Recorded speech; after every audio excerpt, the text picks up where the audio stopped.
and indeed many Canadians, have views that are different from the views of many members of the incoming Trump administration. That in no way needs to, nor will it impede having a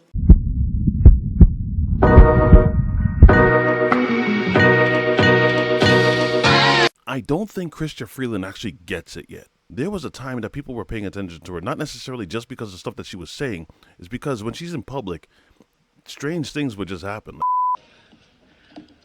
Good morning, everyone, and welcome to Vancouver South. Before I begin, I want to acknowledge that we are on the unceded territory of the Coast Salish peoples, the Musqueam, Squamish, and Tsleil-Waututh. And hey, I'm willing to admit that if it's a nervous tick, then fine. Minister Freeland discussed or mentioned the shared priorities that the two governments have. I'm wondering, would you describe a carbon tax exemption on natural gas for Manitoba as one of your priorities?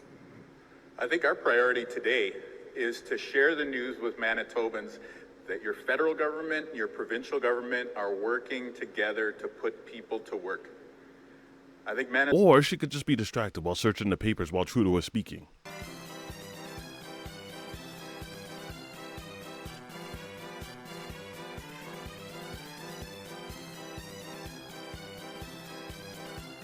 Or she could be at a ceremony blaring out how absolutely out of touch she is with the everyday person. Our time of tranquility is over, and we are living in an age of change. We're living through what President Biden, on a visit to my country in March, called an inflection point. A time of transformation, he said, that comes once every 5 or 6 generations. Now, like it or not, you are graduating into that inflection point. What is this inflection point? What is this upheaval which is going to the roots of humanity itself?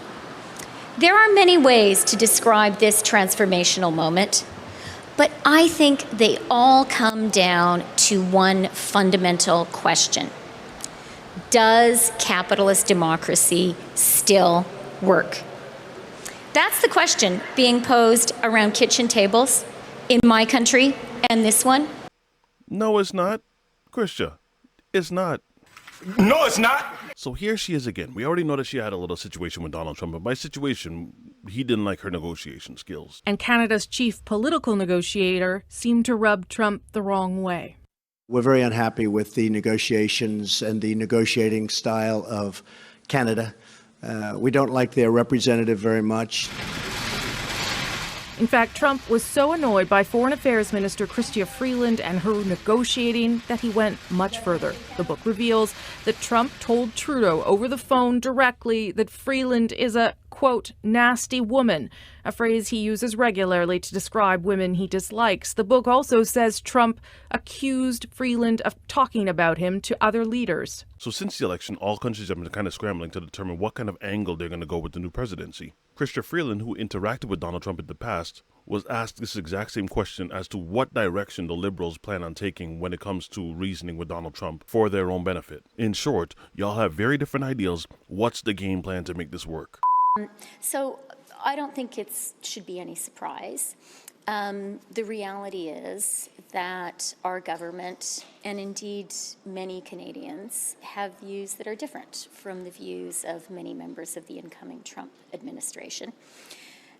That in no way needs to, nor will it impede having a practical, respectful, and effective relationship between the two countries. I'm sorry, has she met Donald Trump before? Well, you know exactly what this guy is like when it comes down to negotiating the best deal for who he seems to be representing. So it would be incumbent upon you to make sure you're doing the exact same thing. But you do have to kind of tailor that message in a way that he can at least be attracted to.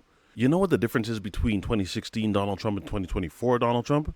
He's not running to get reelected again. So this time, it's very likely he's out for blood. Now, one of the reasons that you're even having this meeting in the first place has to do with Doug Ford in regards to his statements about cutting Mexico out of the Canadian-American trade agreement. You know, you look at Mexico, they're importing cheap products, undercutting our hardworking men and women, not only here, but in the U.S. from China. They're slapping a Made in Mexico sticker on and shipping it up and taking our hardworking men and women jobs away from them. Unacceptable. So we're doing, Ontario alone does $500 billion. Mexico, we do $40 billion. And guess what?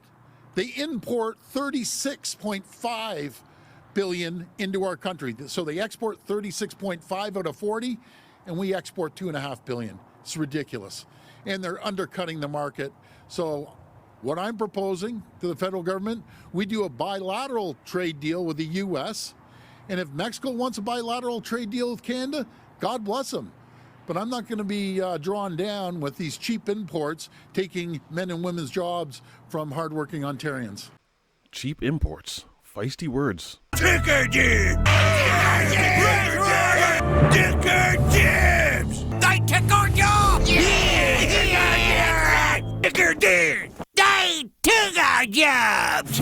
Now, the follow-up question that I would actually have to Doug Ford's statements would be, yes, you can cut Mexico out of the trade agreement, but when you implement those jobs or when you get those new jobs, do wages that are already held by Canadians, do those go up, or do prices for the everyday Canadian come down? Because if everything kind of just continues to remain the way it is, defeats the whole purpose, no? And then couple that with the fact that Donald Trump already has experience dealing with Chrystia Freeland, and he seems to not like it for the most part. We're very unhappy with the negotiations and the negotiating style of Canada.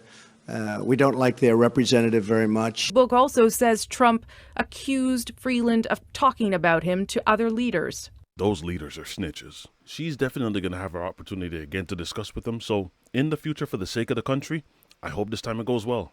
They're importing cheap products, undercutting our hardworking men and women, not only here, but in the U.S. But listen, let me know what it is that you guys think. If you enjoyed this video, don't forget to drop a like, and I will see you again on the next one. Be easy, y'all. The reality is that our government, and indeed many Canadians, have views that are different from the views of many members of the incoming Trump administration.